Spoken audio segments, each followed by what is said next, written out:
আসসালামু আলাইকুম। এখন যে ম্যাথটা করাবে এটা হচ্ছে যে ডুয়েট 500 এবং ডুয়েট 4-5 সেশনে আসা একটা গুরুত্বপূর্ণ ম্যাথ। ম্যাথটা বলছে যে একটা ইঞ্জিন দ্বারা 100 ফিট উঁচুতে প্রতি ঘন্টায় কত 22,000 গ্যালন পানি তুলতে হবে। ইঞ্জিনটির অশ্ব শক্তি নির্ণয় করো। এখন অশ্ব শক্তি বের করতে বলছে, অর্থাৎ আমাদের কি দেওয়া আছে, দেখো যে একটা ইঞ্জিন দ্বারা এত ফিট উঁচুতে আমাদের উচ্চতা দেওয়া আছে, গিভেন উচ্চতা h সমান কত 100 ফিট। এখন দেখো যে প্রতি ঘন্টায় দেওয়া আছে, প্রতি ঘন্টায় অর্থাৎ সময় t সমান এই যে 60 মিনিট ইনটু 60 সেকেন্ড করে নিলাম, তার মানে 3600 সেকেন্ড। তারপরে কি বলছে যে 22,000 গ্যালন পানি। এখন এই যে গ্যালন আছে, এই গ্যালনটাকে আমাদের ফিটে নিয়ে আসতে হবে।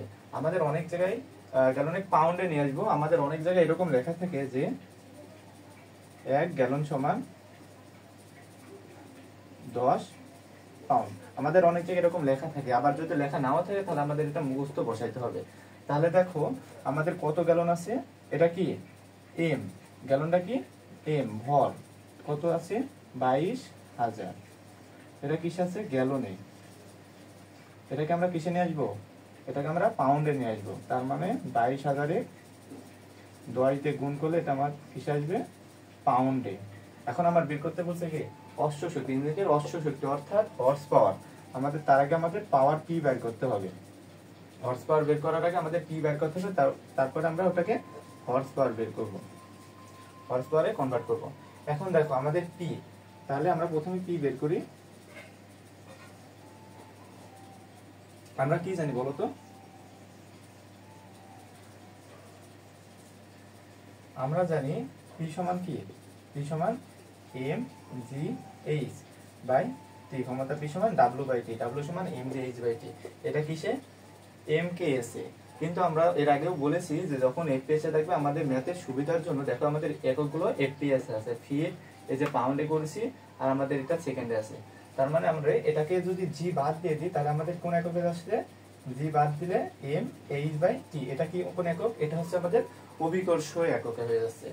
তাহলে আমাদের এম কত দেওয়া আছে, এম দেওয়া আছে 22,000 ইন্টু 10, এইচ কত, এইচ হচ্ছে আমার 100 বাই টি কত দেওয়া আছে 3600।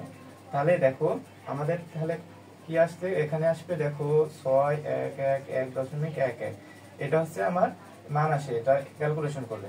তাহলে একক কি আসছে, এর একক দেখো এটা কি পাউন্ড, পাউন্ড আর 100 কি ফিট, আর নিচে second, pound feet per second. তাহলে ক্ষমতা পি সমান যদি আমার এত পাউন্ড ফিট পার সেকেন্ড হয়, অতএব হর্স পাওয়ার কত আসবে, হর্স পাওয়ারে দেখো 6000.11, এটাকে যদি আমরা 550 দিয়ে যদি আমরা ভাগ করি তাহলে এটা আমার কিসে আসবে হর্স পাওয়ারে আসবে, অর্থাৎ ক্ষমতা কি আমাদের হর্স পাওয়ারে চলে আসবে। এটাকে তোমরা পি, ক্ষমতা পি সমান এত হর্স পাওয়ারে নিয়ে আসতে হবে, অশ্ব শক্তি। অতএব অশ্ব শক্তি লিখতে পারো এখানে, অশ্ব শক্তি